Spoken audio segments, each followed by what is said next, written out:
Perkenalkan, namaku Ingolf Setiawan. Saya adalah seorang bookmaker, di mana saya bertemu orang-orang hebat yang menginspirasi, dan cerita mereka menjadi berkat bagi kita semua.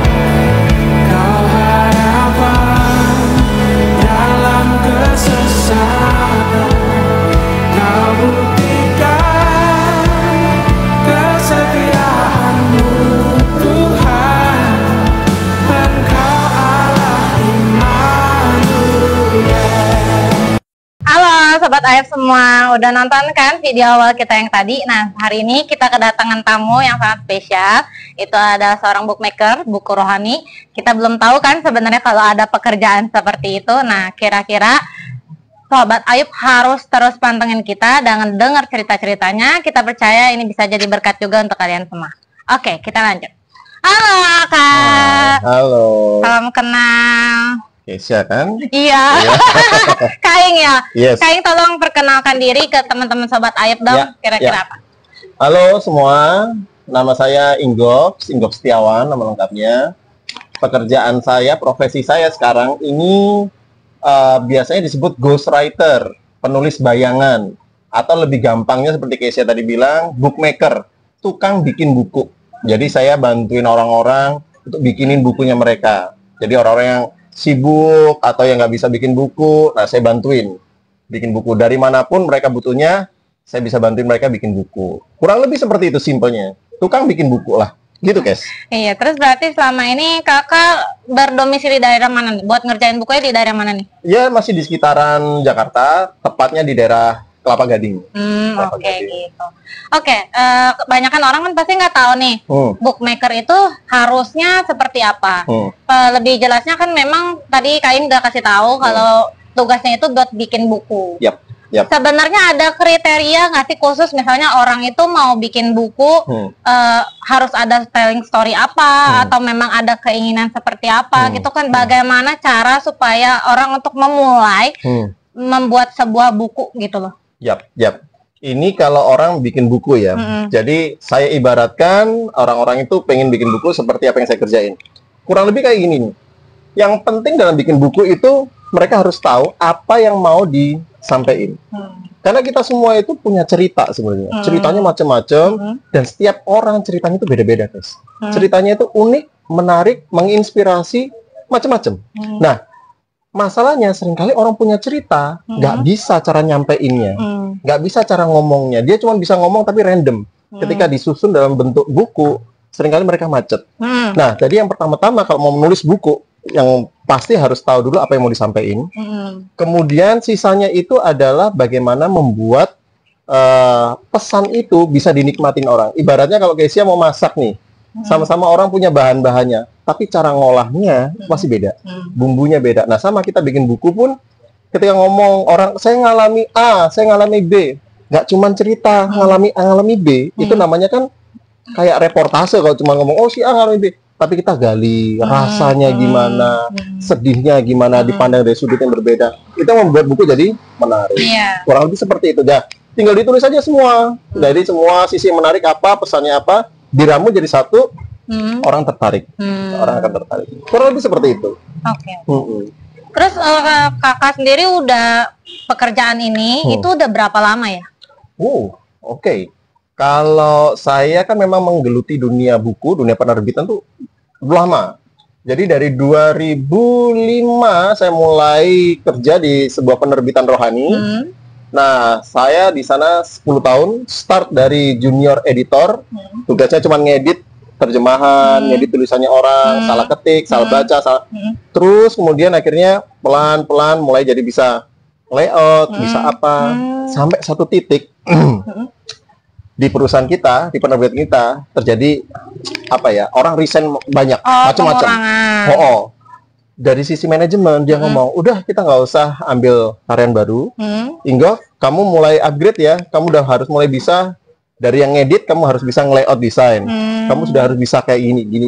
Sampai akhirnya saya bisa menguasai semua alur pembuatan buku. Nah, dari situlah saya mulai terbiasa untuk melihat dengerin orang, message-nya apa sih. Terus kemudian dilihat dari sudut pandang penulis, dilihat dari sudut pandang pembaca. Pembaca itu pengennya mau dengerin yang kayak apa, penulis pengennya nyampein apa, ditemuin, diolah. Nah, kemudian sampai tahun 2015 ya, saya mulai menggeluti itu sendiri. Jadi akhirnya saya melihat banyak orang punya kisah yang hebat, tapi mereka nggak punya waktu untuk nulis. Hamba-hamba Tuhan, orang-orang yang mengalami struggle yang berat dan akhirnya menang, itu kisahnya itu luar biasa. Kisahnya itu sangat menginspirasi. Cuman karena nggak bisa diceritain, sayang orang lain nggak bisa tahu. Nah, akhirnya dari situ saya tergerak untuk nolongin orang-orang. Saya bikinin buku deh.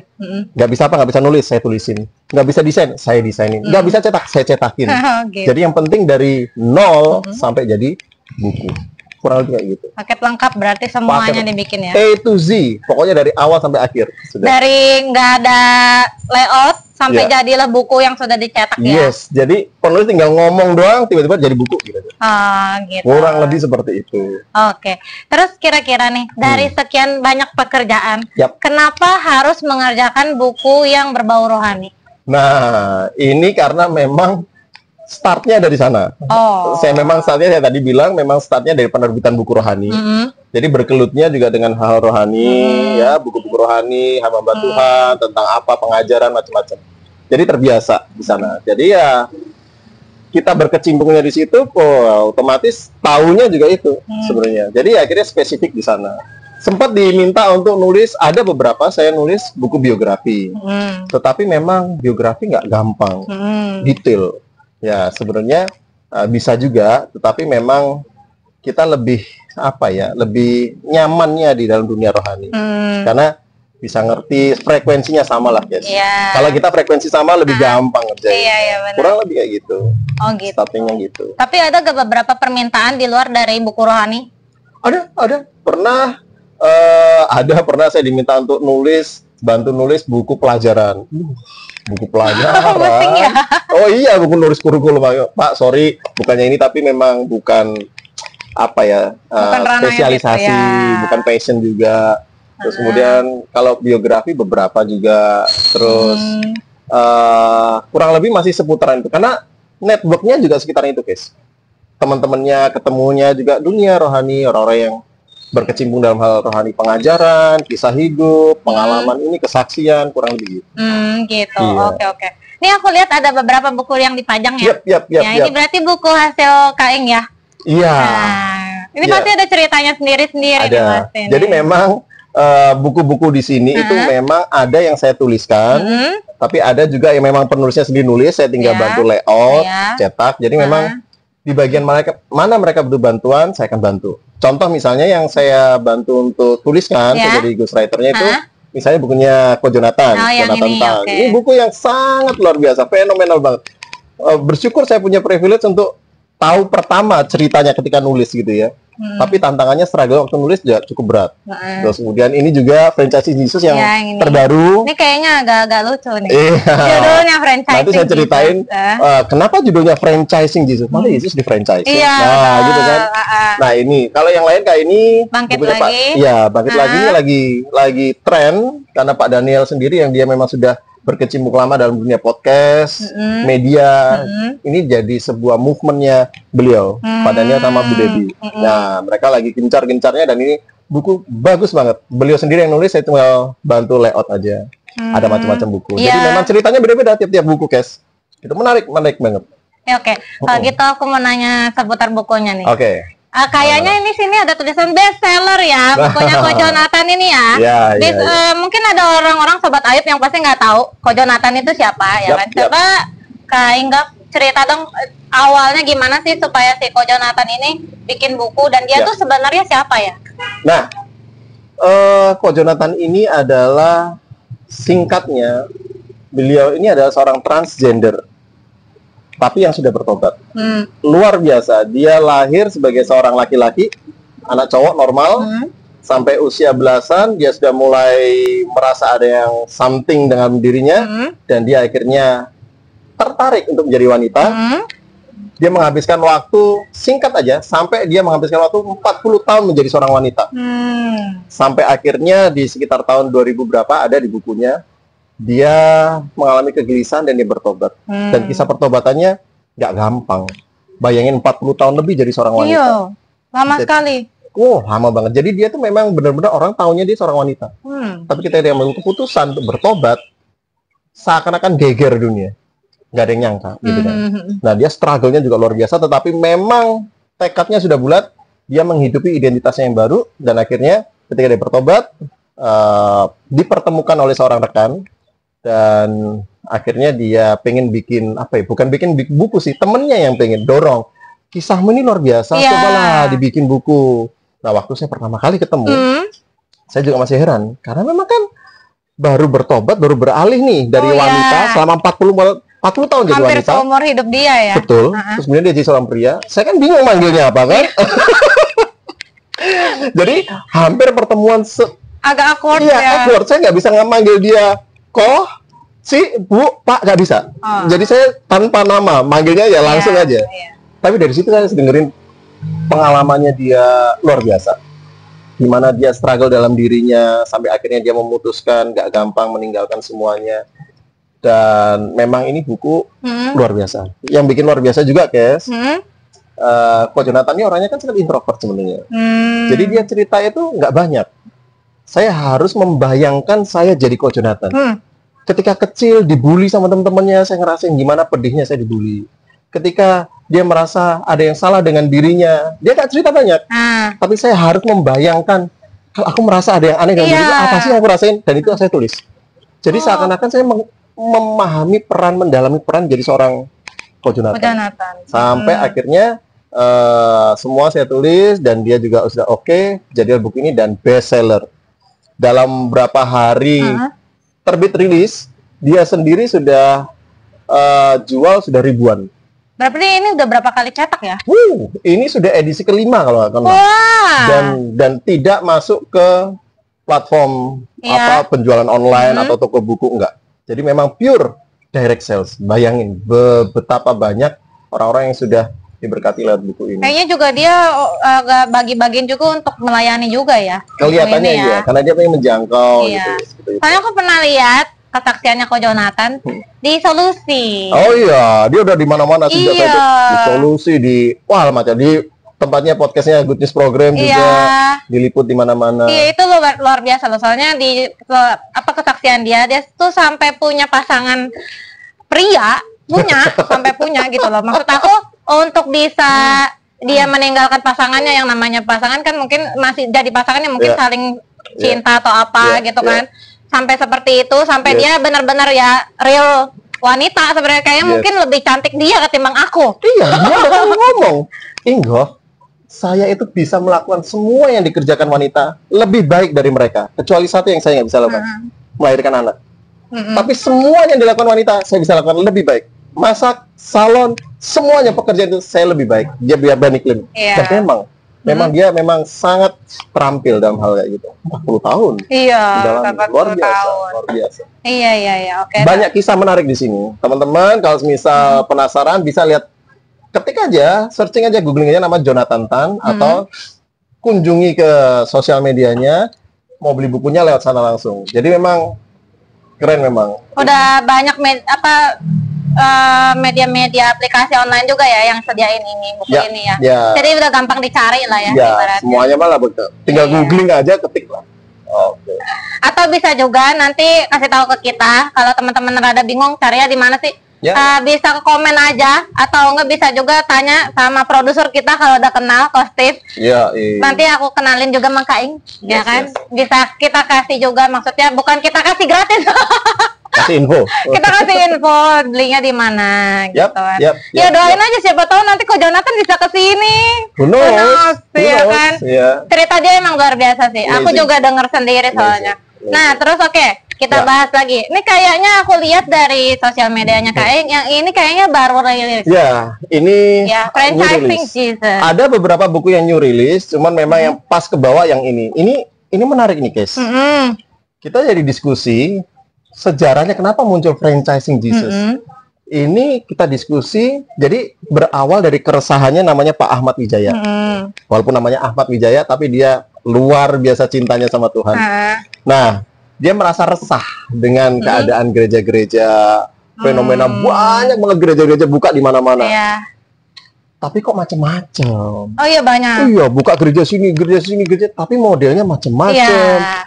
Ada yang Banyak, gini, banyak. ada yang gitu, ada yang Iya. gimana. Sampai akhirnya sejatinya gereja itu kayak apa sih? Mm-mm. Jadi blur.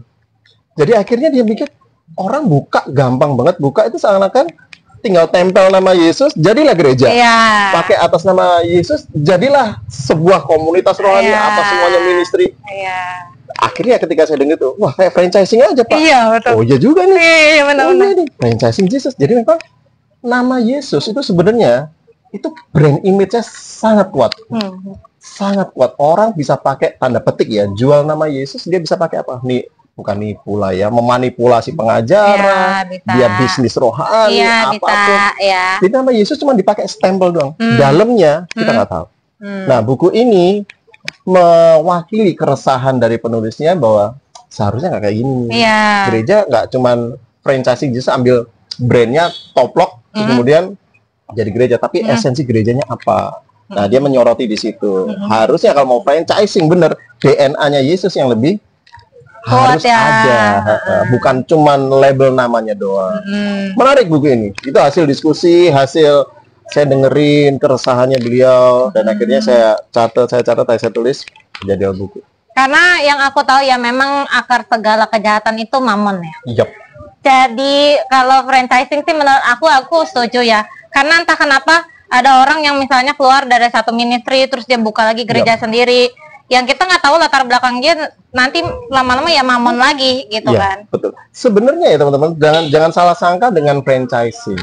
Franchising Jesus itu bisa dipahami dua sisi, negatif ataupun positif. Kalau positif, amanat agung dong. Iya. Kita mengabarkan Injil, Betul. kita buka gereja untuk jangkau jemaat, Ya itu jangkau positifnya. jiwa-jiwa, itu positif. Nah, Tapi dalam hal positif, esensi gereja, DNA gerejanya jangan ditinggalin. Betul. Harus ada itu. Tapi yang negatif, ya udah diambil brandnya doang. Orang buka gereja tapi pengajarannya kayak apa, hubungannya kayak apa, orangnya kayak apa. Ya nggak heran kalau misalnya ada banyak kejadian-kejadian di gereja, ya karena memang mungkin seperti itulah yang menjadi keresahan yang dibahas di buku ini. Ya, jadi seperti itu. Oke. Berarti ini buku juga cocok harusnya untuk para pendeta-pendeta baru ya. Semua, kalau pendeta jadi hamba-hamba Tuhan, Iya. jadi dia mesti aware. Iya. Dia itu menyandang brand image yang sangat kuat. Jadi harus hati-hati dalam dia pelayanan dan dia bangun ini. Tapi buat jemaat juga mesti hati-hati. Jangan terkecoh oleh brandnya doang. Dalamnya seperti apa? Bener nggak amanat agung ada di sana tentang prinsip nilai-nilai Yesus itu ada nggak di sana? Jadi memang untuk semua orang supaya kita bisa aware dan jangan sampai kita termakan oleh tipu daya si jahat. Iya betul. Si jahat mau pakai ayat-ayat juga bisa. Iya, betul. Iblis pakai apapun bisa. Bisa Iya, comot banget. doang nama Yesus templok gitu. Jadi Iya betul. bahayanya di situ. Iya sih betul. Oke, buku Itu ini sih. memang menarik buat aku karena kata-kata franchising-nya. Iya ya. Aku juga penasaran pengen baca. Iya. Aku pengen banget baca gitu kan. Aku pikir oke, ini sebuah hal yang baru dalam sebuah buku berani melabeling franchising-nya. Yes. Gitu loh. Oke, satu lagi. Yap, Ini ada yap. satu lagi nih, bangkit lagi. Nih kayaknya untuk menyemangati orang yang pantang menyerah nih kayaknya Betul. nih. Ini cerita dari Pak Daniel dan Ibu Debbie tentang pelayanan atau kisah hidup mereka, gimana mereka jatuh bangun dan banyak hal yang mereka alami. Tapi mereka cerita betapa terpuruknya dan bagaimana mereka bangkit lagi. Dan ini pesan yang ingin disampaikan adalah semua orang punya masa-masa kelam. Tapi nggak semua hidup itu selalu berakhir dalam kekelaman. Ada kabar baik, ada penolong, Yesus Kristus. Dan gimana bangkitnya ada dibahas buku ini, sehingga akhirnya buku ini menjadi sebuah buku yang membawa harapan buat orang yang lagi struggle dalam hidup. Kita bisa bangkit lagi. Kita bisa ada pengharapan dalam Kristus selama kita bisa berharap dengan iman dalam Kristus. Karena prosesnya orang beda-beda, guys. Iya. Setiap orang punya kisahnya masing-masing. Hmm. Oh, hidup kan nggak selamanya life is never flat, katanya iklan gitu kan. Selamanya jalannya rata. Nah, makanya Pak Daniel sama Bu Debbie lagi on fire untuk ayo semua teman-teman yang lagi terpuruk hidupnya, lagi mengalami masa yang sulit, ayo kita bangkit bersama-sama. Kita bangkit lagi. Bisa dilihat di googling juga atau di apapun nanti sosial medianya, channelnya beliau bisa Tinggal dilihat di sana. search aja di Google ya, tulis aja buku Bangkit lagi udah Bangkit keluar lagi, semua. oke. Daniel Hendrata, Debbie Katarina gitu. Itu. Menurut aku kayaknya 3 buku ini kita baru bahas 3 ya. Tapi semuanya menarik loh ya. Gimana kalau kita bahas semua bukunya Kak Aing loh? Banyak loh kalau teman-teman mau lihat. Teman-teman ya perlu tahu ya, sebenarnya setiap orang itu punya kisah yang menarik. Setiap orang itu punya sebuah cerita yang mereka tulis sendiri dalam kehidupannya, dan itu bisa memberkati orang lain. Betul. Kesia pasti punya cerita sendiri. Punya. Bapak produser kita, ceritanya luar biasa, amazing. Nah, ada kabar baik di sana yang Tuhan selipkan, yang Tuhan titipkan untuk kita sampaikan. Iya. Jadi sebenarnya semua teman-teman yang nonton sadar nggak bahwa teman-teman itu bisa menginspirasi orang lain? Betul. Semuanya. Jadi kalau di Alkitab kan dikatakan bahwa hikmat Tuhan ada di mana-mana. Iya. Di pasar-pasar, di jalan-jalan. Betul. Kenapa hikmat Tuhan ada di mana-mana? Karena Tuhan itu kan yang menciptakan dunia ini. Ciptaannya itu menceritakan Sang Pencipta. Betul. Jadi dimanapun kita bisa dengar kehadiran Tuhan. Betul. Nah, kita punya titik atau momen-momen yang menginspirasi yang beda-beda. Saya itu seringkali dalam kehidupan sehari-hari terinspirasi oleh hal sepele. Pernah ya, pas saya lagi jalan gitu, lihat ada seorang bapak-bapak nih, pakai kaos singlet, pakai kaos singlet gitu ya, lagi gendong anaknya. Tapi dia gendongnya pakai apa kalau di sini bahasanya cukin ya, pakai yang aku taunya kain gendongan ya. Kain gendongan gitu yang batik, motif batik gitu kan, biasanya pakai batik bibu, mbok-mbok gitu kan. Iya, kain gendongan. Dia pakai gendong gitu, terus dia puk-puk sambil di pinggir jalan. Saat aku lihat itu, kelihatannya aneh. Iya. Ini bapak-bapak mana ada bapak-bapak begitu. Betul.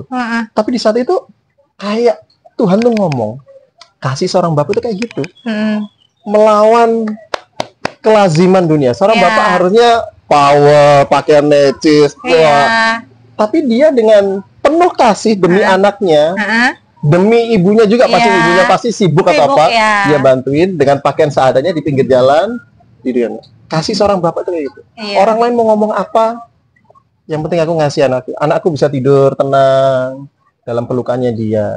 Itu buat saya agak terenyuh ya, luar biasa itu. Maksud bapak itu stigma dunia kayak gini, tapi dia bisa karena kasihnya kepada anaknya, dia bisa melakukan sesuatu yang against all out, melawan kelaziman dunia ini. Iya, betul. Karena kasih. Yesus kan kayak gitu. Betul. Yesus kasih. Tuhan yang maha kuasa, mau-maunya datang nyelamatin kita. Iya, betul. Nggak masuk akal. Iya, betul. Tapi seperti itu. Itu banyak hal. Lihat teman, lihat apa, terus kemudian lihat apa ya, alam, kalau kita lagi piknik. Iya, lagi jalan-jalan. Tuhan berbicara banyak hal. Dalam kisah hidup kita Tuhan bicara banyak hal. Teman-teman kalau tidak mulai duduk diam, mengamati bagaimana Tuhan ada di balik setiap cerita atau kejadian sehari-hari. Iya, betul. Teman-teman akan melihat betapa keindahan Tuhan. Betapa Tuhan itu benar-benar secara intim bicara sama kita. Betul. Aku setuju. Jangan terlalu distract sama kesibukan. Deadline, saya deadline banyak. Tapi jangan sampai ke distract sama deadline, kerjaan, kebutuhan, sampai kesibukan itu membuat kita nggak melihat Tuhan. Betul. Sayang banget. Tuhan ada di mana-mana, bercerita banyak hal.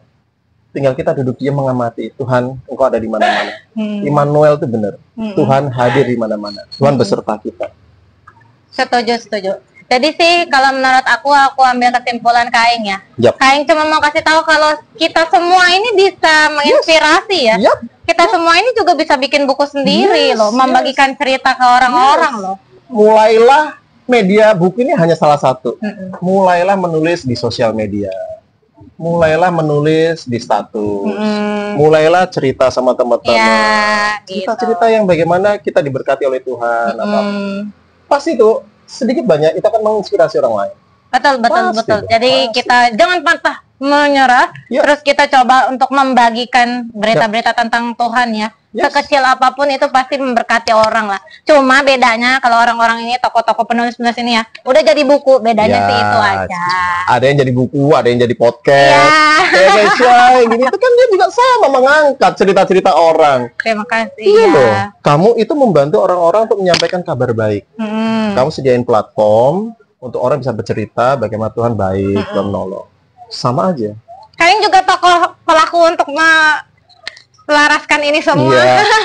Gampangannya kalau saya kan bookmaker, ini mungkin podcast maker, content maker, mau produser, ya kan? Banyak maker-maker yang lain. Intinya pesan kabar baik itu disampaikan. Harus sampai ya. Yep. Betul. Yep. Oke, kira-kira nih ada hal yang terberat gak dalam pengerjaan buku? Soalnya kan ngerjain buku kan gak selalunya lancar ya. Betul. Jalan tidak selalu rata gitu kan. Pasti ada beratnya deh. Yes. Gitu. Yes. Gimana yes, nih? yes. Tunggu sebentar. Oke. Nah.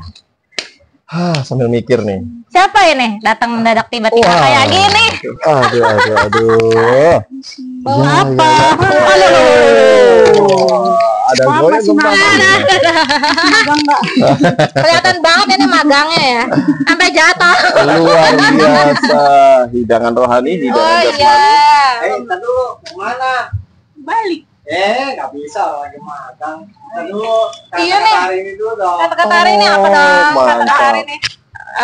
Apa ya? Pantun dikit boleh ya? Iya, Oke. cakep. Jalan-jalan ke Medan. Cakep. Jangan lupa beli buku rohani. Cakep. Jangan lupa. Apa terusin.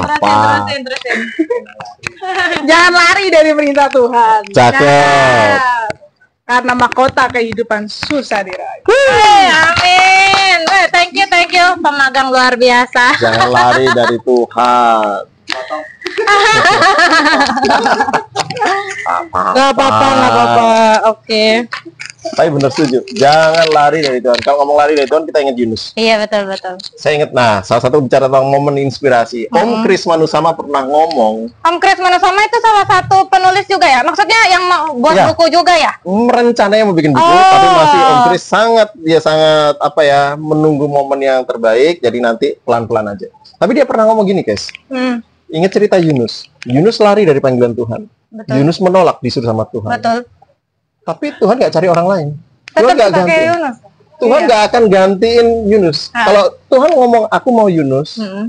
dia akan kejar Yunus. Mm-mm. Dia bahkan pakai ikan untuk ngejar Yunus. Iya. Jadi kalau kita semua punya panggilan lah ya, kita nggak bisa lari dari Tuhan. Tuhan nggak akan gantiin kok. Jadi Tuhan tungguin kita, Mm-mm. sampaiin apa yang menjadi hatinya Tuhan, dan Tuhan dengan sabar nunggu. Tuhan akan ciptakan situasi untuk kita benar-benar ingat lagi untuk menyampaikan pesan. Jangan lari dari Tuhan. Yunus aja gak diganti sama Tuhan, akhirnya Yunus sadar bahwa oh iya memang Tuhan mau pakai saya. Dia jalan. Betul. Tapi aku juga keingatan cerita satu lagi nih. Yap. Jadi beberapa minggu ini aku keingatan tentang cerita Raja Hizkia. Oke. Raja Hizkia itu anak Ahaz, ya Yap, kan? yap. Raja Ahaz yang dulunya itu luar biasa jahatnya. Oke. Terus muncullah anaknya yang justru malah kebalikannya dari dia. Raja Hizkia itu taat sekali loh, sangat taat. Dia bahkan menghancurkan semua Baal yang ada dulu di Israel. Dia Ya. tuh jadi Raja Yehuda lah. Oke. Nah, tapi saat itu, oh iya, minum mulu. Mau iya. minum dulu. Maaf, sorry. Belum minum ya. Aus, silakan. Sambil minum, sambil Yes. makan nggak apa-apa. Ini disajikan oleh produser kita. Amazing. Sambil aku cerita ya. Minum Jadi dulu, si Raja Hizkia ini dia itu saking Tuhan cintanya sampai dia itu mengirim. Silakan. Ya. Nabi Yesaya buat kasih tahu ke dia. Ya. Kasih tahu kepada Hizkia, raja umatku, bahwa dia sebentar lagi akan mati. Ya kan? Kaget dong. Buat aku itu sesuatu hal privilege loh. Kalau dikasih tahu kapan mati, aku pengen dikasih tahu begitu. Serius, kalau aku, karena Oh ya? saat kita dikasih tahu, aku punya waktu untuk rekonsiliasi sama keluarga aku, Iya juga. sama teman-teman, semua dosa-dosa aku yang aku merasa bersalah, aku minta maaf dulu deh ke mereka. Iya juga. Jadi saat aku mau pergi, aku udah clear. Ya, Tapi ya. saat itu Hizkia justru menangis. Oh ya. Terus? Hizkia menangis dan dia cuma bilang, Tuhan, kiranya Tuhan lihat apa yang sudah aku lakukan. Nabi Yesaya belum keluar dari istana, baru jalan berapa langkah disuruh balik lagi loh sama Tuhan. Disuruh balik lagi dan Tuhan cuma bilang, kasih tahu ke dia, aku akan tambahkan 15 tahun lagi Oke. umur hidupnya. Akhirnya Hizkia pun hidup 15 tahun lagi. Cuma salahnya Hizkia adalah cerita kelanjutannya, setelah dia sembuh, ternyata ada Raja Babel datang. Oke. Raja Babel datang dan dia itu memberikan ucapan selamat lah ke Hizkia. Hizkia itu justru malah memperlihatkan seluruh isi istana Raja Yehuda, betapa kayanya dia, semua emas, kepunyaan, rumah Tuhan, semua dia kasih lihat. Itu kan, akhirnya Nabi Yesaya datang. Terus? Kamu berbuat salah. Kenapa? Dari yang aku ambil cerita ini, karena saat dia disembuhkan, harusnya dia cerita dong sama orang utusan Raja Babel. Betapa dia itu dapat berkat dari Tuhan, dia hidup 15 tahun lagi. Tapi dia nggak buat itu. Ceritanya bukan itu, bukan cerita tentang Tuhan. Iya, tapi malah isi istananya yang dia kasih lihat. Makanya akhirnya Tuhan bikin, oke, suatu saat nanti kerajaan Yehuda akan diangkut semua ke Babel. Yang itu akan terjadi beberapa tahun kemudian kan, setelah Hizkia mati. Hizkia cuma bilang, oh ya udah nggak apa-apa, yang penting bukan di zaman aku, gitu doang. Salahnya dia di situ. Itu berarti ibaratnya kata apa? Semua kebaikan Tuhan yang kita terima, mau sekecil apapun, kita harus bisa bagiin ke orang-orang. Karena kita nggak tahu saat kita bagiin, ternyata orang itu lagi ngalamin. Setuju, gitu. Setuju banget. Itu banget sih yang aku... Berkat Tuhan itu tuh tidak bisa berhenti di kita. Ya. Betul. Ya, jadi memang mungkin kita diberkati yang pertama, tapi berkat itu harus mengalir ke orang lain. Minimal kesaksiannya. Betul. Gitu kan? Seperti itu. Setuju, Kes? Keren. Terus yang tadi aku tanyain, kira-kira kesulitan apa nih waktu pas kakak bikin buku? Beratnya jadi bookmaker gimana? Satu, yang pasti soal waktu. Karena kerja kayak gini tuh nggak kenal waktu. Jadi nggak ada waktu libur, nggak ada waktu kerja juga sebenarnya. Jadi blur batasnya kerja sama enggak. Nah, jadi memang satu soal waktu, deadline. Tetapi yang lebih sering aku alami itu adalah ketika main blog, macet. Mau nulis apa lagi ya? Kok rasanya sudah nggak bisa mentok ya? Mentok. Gak ada ide. Susah banget. Harus gali-gali dari mana lagi tuh. Satu itu. Jadi kita harus cari kreatif, gimana caranya. Kedua, kalau kita sulit menyelami dari sisi penulis narasumbernya. Jadi kalau kita nggak bisa memahami apa yang ada kira-kira dalam pikirannya penulisnya, narasumbernya apa, kita menulis apa? Ngaco akhirnya. Kita kayak mumbling. Mumbling tuh ngomong yang enggak, nulis yang nggak ada isinya, nggak ada juntrungannya. Nah itu karena sebenarnya kita nggak tahu sebenarnya narasumber itu mau ngomong apa sih, arahnya kemana sih. Gitu. Nah lebih ke arah sana. Karena kalau jadi seorang ghostwriter itu adalah, ini bukan bukunya aku, ini bukan tentang aku. Ada beberapa buku yang memang berbeda pendapat dengan apa yang aku yakini. Tapi balik lagi, this book is not about me, tapi tentang penulisnya. Jadi ya aku mengabaikan dulu pemahamanku, penilaianku, aku harus ngikut dari apa yang dia mau. Telling story-nya ya. Iya, nah tapi kalau itu belum dapat, nulis apa juga bingung, nulis ganti. Iya sih, jadi mesti dapat ide-idenya dulu. Sebenarnya apa sih nih yang mau dikasih tahu sama penulisnya, sama narasumbernya? Kan beda-beda, guys. Iya. Pengajarannya macam-macam, kisah hidupnya aneh-aneh. Kalau kita nggak bisa dapat gambaran, nulis apa ya? Gitu. Kayak gitu sih. Oke. Aku selalu tanya ini ke semua tamu aku. Positifnya dari setiap pekerjaan yang telah dilakuin. Berarti positifnya dari kerjaan Kak Eng ini apa tuh? Ya. Jadi memang mungkin berangkat dari pribadi saya yang introvert, nggak terlalu suka banyak ngomong, kecuali ditanya kayak gini. Saya lebih suka menyimak, mengambil makna, karena saya percaya bahwa di balik segala sesuatu itu ada makna yang lebih dalam. Dan makna yang lebih dalam itu jauh lebih indah. Satu itu, kedua, saya suka membantu orang-orang menemukan sisi terbaiknya, menghasilkan masterpiece dari apa yang dia sangka nggak ada. Karena Tuhan ciptakan orang itu sangat istimewa. Setiap teman-teman itu pasti istimewa. Ada sisi terbaik yang belum mungkin terasa, belum mungkin keluar. Itu yang harus ditampilkan. Betul. Terus yang ketiga ya tadi ya. Ini tuh seperti tanda petik ya. Setiap manusia itu kan diciptakan dengan kemampuan kreasi, menciptakan. Jadi kita tuh seakan-akan sama tanda petik seperti Tuhan menciptakan dari yang nggak ada jadi ada. Jadi kamu ngomong kayak gini tiba-tiba, jadi buku nih, Kesia tentang kita dulu ya. Itu kan dari sesuatu yang nggak ada jadi ada. Dan itu sesuatu hal yang luar biasa banget. Jadi memang saya menikmati ketika buku sudah jadi, apalagi penulisnya juga happy, apalagi direspon baik, itu berarti sesuatu hal yang positif. Jadi kurang lebih di sanalah sukanya. Jadi memang menulis buku, desain, ataupun creating producting something lah ya, dari yang nggak ada jadi ada, itu sesuatu yang buat saya sangat menyenangkan, karena sama seperti Tuhan menciptakan dari yang nggak ada jadi ada, gitu kan. Genesis, kejadian. Iya, benar-benar banget. Nah, terus nih untuk dari Kak Ing sendiri, kira-kira mau berpesan apa sih ke teman-teman Sobat Ayub gitu kan?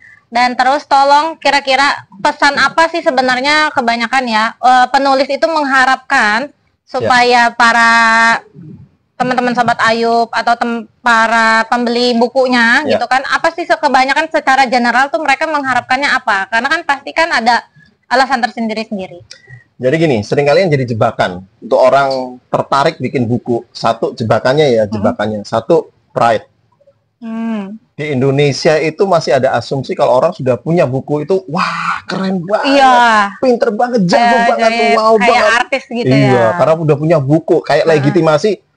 Lu keren kalau lu udah punya buku. Enggak, jangan kayak gitu juga, ya. Itu jangan terjebak di situ. Lalu yang kedua, jangan terjebak cari untung atau cari duit lah buku. Kenapa? Kalau bukunya nggak laku kecewa. Karena faktor buku laku itu banyak, teman-teman. Kita mungkin, saya sering kali ketemu gini.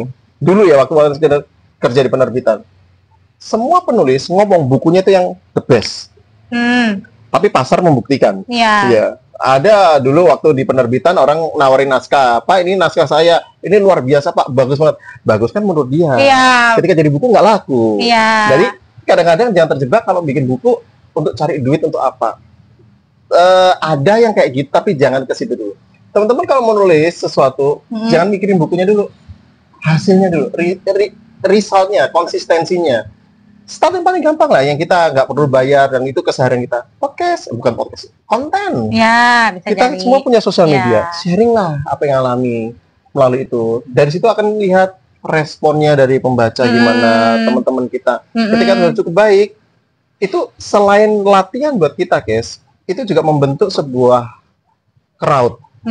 Sehingga kalau itu bagus banget dijadiin sesuatu yang sifatnya buku kan, sambutannya sudah ada. Gitu. Orang-orang udah tahu lah ya jadinya. Satu, gali yang terbaik dari teman-teman, lihat dari sudut pandang yang lain, seperti yang saya tadi bilang, selalu ada kisah yang baik kok yang bisa disampaikan.